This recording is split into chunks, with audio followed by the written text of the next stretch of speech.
भगोड़ी का खूंखार रूप देखा है? मुझे जरूर बताएं कमेंट करके। आज इसकी शक्ल देखी, अभी अभी तो मैंने सोचा चलो आप लोगों से शेयर करूं भैया बात। आप जुड़े हो शुरू से इस मुहिम को लेकर। सीमा हैदर को भगाओ, भारत से लात मारकर फेंकना है। जो भाई बहनों की ये सोच है ना, वो अच्छे अच्छे कमेंट करते हैं। तो अभी अभी इसको लाइव देखा, और जब इसको देखते हैं ना लाइव इस खूंखार रूप में भेड़िए की तरह, तो दिल में एक सुकून जैसा आ जाता। क्योंकि सीमा हैदर आज इसको लोग, जैसे ही लाइव शुरू हुआ, इसका 20 मिनट का लाइव आती है, लोग इसको भर भर कर गालियां देते हैं, जलील करते हैं इसको, रोज इसी से जली कटी सुनाते हैं। जो अच्छे कमेंट होते हैं उसको तो बड़े प्यार से, अरे मेरे देवरो, मेरे प्यारो, मैं आऊंगी, वहां घूमूंगी, ये करूंगी। लेकिन जो इसकी सच्चाई का आईना दिखा देते ना, इसके चेहरे को आप गौर से देखना, इसके आंखों पे लाल खून उतर के आ जाता है। इसका मन करता है अगर ये मोबाइल के अंदर नहीं होते, अगर आप सामने होते ना, तो अपने भूखे भेड़िए की तरफ अपने दांतों को बाहर निकालती, अपने पंजे निकालती और झपट कर मार जाती इसके चेहरे पे। लेकिन क्या करे बेचारी मोबिन मलिक सर ने जो नकेल डाल दी, अब ये कुछ कर भी नहीं सकती है। अंदर अंदर ही घुट कर इसके आंखों पे जो खून उतर आ रहा, उसको बर्दाश्त करना इसकी मजबूरी बन गई। आज सीमा हैदर को देखा तो बड़ा समझ नहीं आता ये किस टाइप की औरत है। मैं अपने मीना फैमिली के साथ हूँ, अपने पतिदेव के साथ हूँ। पतिदेव पतिदेव पतिदेव, मैं खुश हूँ। अबे यही पतिदेव जिसके चक्कर में जिस बेचारे को तूने लपेट दिया ना, जिसके मुंह का जाला भी नहीं निकाला था, जिस बेचारे को बोलना भी नहीं आता था, वो पतिदेव की गले को फंसा दिया तूने फंदे में। अब वो पतिदेव बेचारा ऐसा अटका पड़ा है जिसका कोई जवाब नहीं, मजबूरी में वीडियो बनाना पड़ता उसे। आज ये बंदी फिर कह रही मेरी मीना फैमिली मेरे साथ है। हम भी तो कह रहे तेरी मीना फैमिली तेरे साथ है, क्योंकि ये मीना फैमिली जिस फंदे में फंस चुकी है ना, अब इसको कोई नहीं बचा सकता। बेटा तूने जो भारत की धरती पे सपने देखे ना आवारागर्दी करने के, वो हवा ही रह जाएंगे तेरे। अपनी औकात, अपनी हद तू भूल गई थी ना, अब तुझे सब कुछ यहाँ पता चल जाएगा। क्योंकि हमारे कोर्ट में मामला है। अगर तुझे लगता है ना, कुछ लोगों ने मुझे कमेंट किया था जो इसके चाटुकार हैं, जब तक सीमा का केस खत्म होगा तब तक सीमा की उम्र चली जाएगी, आधी साल चली जाएगी। बेटा तुम भी यही हो, हम भी यही हैं, अपने छुपने की जगह ढूंढ लेना। क्योंकि कोर्ट का केस का सिचुएशन होता है, हम भी जानते हैं। केस में टाइम लगता है, हम भी जानते हैं। केस लंबे खींचते हैं, हम भी जानते हैं। निर्भया वाला केस था, वैसा मैटर तक 8-10 साल खींचा। तो ये तो सीमा हैदर केस है, हम भी जानते हैं। लेकिन वकील की बात होती भाई। वकील साहब ने जिस तरीके से इसके नाक में नकेल डाल के इसको बांध दिया ना खूंटे से, ये बेचारी तो हिल भी नहीं सकती है। इसके ऊपर जो वार करता था, कोई भी वार करता था, ये अटैक कर देती थी, उसको गालियां देती थी।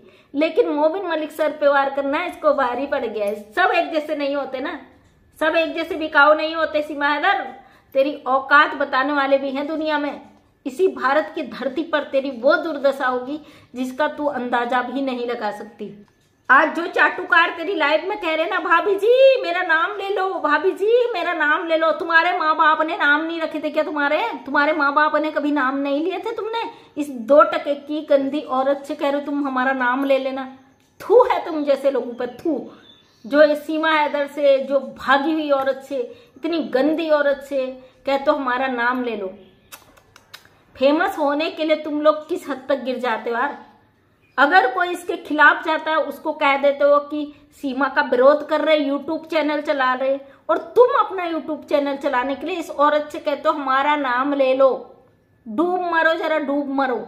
इसी भारत की धरती पे हो, जो अपने देश के तुम नहीं हुए, ऐसी गद्दार औरत के तलवे चाट रहे हो जो कहती है मेरा नाम ले लो, जिससे तुम कहते हो मेरा नाम ले लो। सॉरी, इस औरत को जब देखते हैं ना, इसके आजकल इसके चेहरे पे हवाइयां उड़ी। आज आपने देखा होगा इसको जब बोला गया ना कि 5 किलो मेकअप पोत के आती है, मेकअप उतर गया, तो इसका मेकअप उतरा हुआ था, काफी दिनों से नहीं आ रही थी। आज थोड़ी सी इसको लगा यार बहुत हो गया सुन्नाम, थोड़ा सा लोगों को दिखा दूं कि मैं भी जीवित हूँ, मैं भी जिंदा हूँ, सही हूँ, मैं लड़ने की स्थिति में हूँ। आज ये मेकअप पोत के आई थी, फुल फ्लैश, भरपूर मेकअप में। अब जो लोग कहते हैं ना इसे कोठे वाली गलत कहते हो, हालांकि मैं कहती नहीं हूँ, तो उन लोगों से कह दूं भाई इतना भरपूर मेकअप में सनातनी किस बहू को देखा तुमने, जो गले में हार, कानों में इतने बड़े झुमके, तमाम मेकअप से ऐसे तो कोठे में ही होता है ना, घर में कौन इतना मेकअप करता भाई। तो तुम लोग जो इसका सपोर्ट करते हो, खैर कोई बात नहीं, करिए, कोई बात नहीं, किसी को गाली गलौज मत करना, ये बात मैं फिर से कह रही हूँ। अगर किसी को टारगेट किया, किसी को गाली गलौज किया तो सुनने के लिए तैयार रहना। फिर वासिफ भाई आएंगे तुम उधेड़ने, याद करना, अच्छी तरीके से तुम्हारी धुलाई करेंगे, क्योंकि तुम जैसी भाषाओं का इस्तेमाल करते हो तो उसके लिए ऐसे ही लोगों को फिर आना पड़ता है। तो दोस्तों, ये जो एक चरम सीमा पे पहुंच चुकी है औरत, इसका केस भी चरम सीमा पे पहुंच चुका है। वेट करें, क्योंकि इसको तो हम जवाब देंगे। सीमा हैदर, ये बात याद रखना अपनी कान खोल के कि हमारी भारत की धरती पे इनलीगल घुसकर बैठी है, यहाँ पे राज करने का, यहाँ पे भौंकने का, यहाँ पे बदतमीजी करने का सोचना भी मत। और जितना करेगी उससे दुगना हम तेरा जवाब कोर्ट में देंगे, याद रखना इस चीज को। क्योंकि तू इनलीगल हमारे देश में एंट्री करी, तूने कोई परमिशन नहीं ली हमारी सरकारों से, तेरी औकात नहीं है यहाँ पे कुछ भी करे। और यहाँ पे अगर मैं बोलती सीमा हैदर और सचिन मीना के परिवार को बोलती हूँ, जिसको जो भौंकना है भौंको, क्योंकि तुम लोग गंदगी बहुत करते हो, मुझे फर्क नहीं पड़ता है। मैं यहाँ अपनी बात रखती हूँ। गुलाम हैदर को उसके 4 बच्चे मिलने चाहिए, भारत सरकार तक बात पहुंचनी चाहिए, माननीय अदालतों तक बात पहुंचनी चाहिए।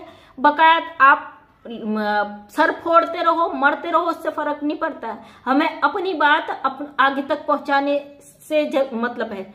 और जो भाई बहन सीमा हैदर का विरोध करते हैं, उन सभी का मैं दिल से धन्यवाद करती हूँ। अपने देश के प्रति आप बहुत बड़ी जिम्मेदारी निभा रहे हो, आप बहुत बड़े रक्षक हो। एक हमारे देश के सुरक्षा व्यवस्था है, हमारे जो पुलिस परिवार है, हमारा जो आर्मी परिवार है, वो जो सुरक्षा देता है ना देश में, बाहर हमारे देश में जो घुसपैठियों को आने से रोकता है, हमारी देश की सुरक्षा व्यवस्थाओं को संभालता है, वो काम करता है। लेकिन आप अंदर से जो आवाज उठा रहे हैं, आप जो कमेंट करते हो, जो आप इसके खिलाफ बोलते हो, वो एनर्जी आप हमको देते हो। आपकी वो ताकत होती है जिससे हम यहाँ पे आके बोलते हैं। आपको सभी को सल्यूट है जो सीमा हैदर का विरोध कर रहे हैं, जो सीमा हैदर को यहाँ से भगाना चाहते हैं, उनका मैं दिल से धन्यवाद करती हूँ। कहीं ना कहीं आप अपने देश से जुड़े हो, अपने देश के दर्द को समझते हो। आज हम आजाद धरती पर हैं और कल भी हम आजाद धरती पे रहें और हमारे आने वाली पीढ़ियां इसी आजाद भारत पर रहे, ये उम्मीद करती हूँ। आप जैसे लोग जहाँ पे होते हो तो वहां पे सब कुछ पॉसिबल है, वरना चंद ये जयचंद लोग जो है, गद्दार लोग हैं देश के, इन्होंने कोई कसर नहीं छोड़ी कि ऐसी घुसपैठियों को यहाँ जबरदस्ती बिठाल दे और हमारे सरों पे नचवाएं। इन्होंने इस हद तक अपनी सीमाएं पार कर दी है कि हमारे भारत में, आजाद भारत में, एक घुसपैठियों का अड्डा बनाने लगे हैं। आज एक सीमा हैदर आई है, कान खोल के सुन लेना आप लोग जयचंद, आज एक सीमा हैदर आई है 4 को साथ में लेके, कल 1000 सीमा हैदर आएगी 4000 लोगों को लेके, फिर 10,000 आएंगी 1,00,000 लोगों को लेके। इस तरीके से यहाँ पे गढ़ बन जाएगा। इसने कई लोगों को इशारा दिया है, भाई भारत में आसानी से घुसा जा सकता है। तो अपनी आंखें खोल लीजिए, अपने दिमाग को खोल लीजिए कि आप किस युग में जी रहे हो। शर्म आनी चाहिए आप लोगों को, बकाया कहने की जरूरत नहीं। अगर अकल होगी ना तो समझ आ जाएगा। तो थैंक यू सो मच दोस्तों, इसकी रोज धुलाई हम करते रहेंगे। आप सभी प्यारे भाई बहन अपना प्यार देते रहे, अपनी बात को उठाते रहे, ताकि ये सीमा हैदर जब तक भारत की धरती से लात मारकर नहीं निकाली जाती तब तक हम लोग चैन से नहीं बैठेंगे। अब हमारी भी ये जिद है, जो इसने हमारे देश की सुरक्षा व्यवस्थाओं को चैलेंज किया ना, हमारे भारत की जो कानून को इसने चैलेंज किया, इसका मुंह तोड़ जवाब इसको हम देंगे। इसको यहाँ से लात मारकर हम भगाएंगे। हमें भरोसा है भारत के कानून पे। जिस दिन मोबिन मलिक सर कह देंगे नहीं मेरे बस का नहीं है, तो भारत की जनता सड़कों पर उतरकर अपना इंसाफ करना जानती है। याद रखना इस चीज को।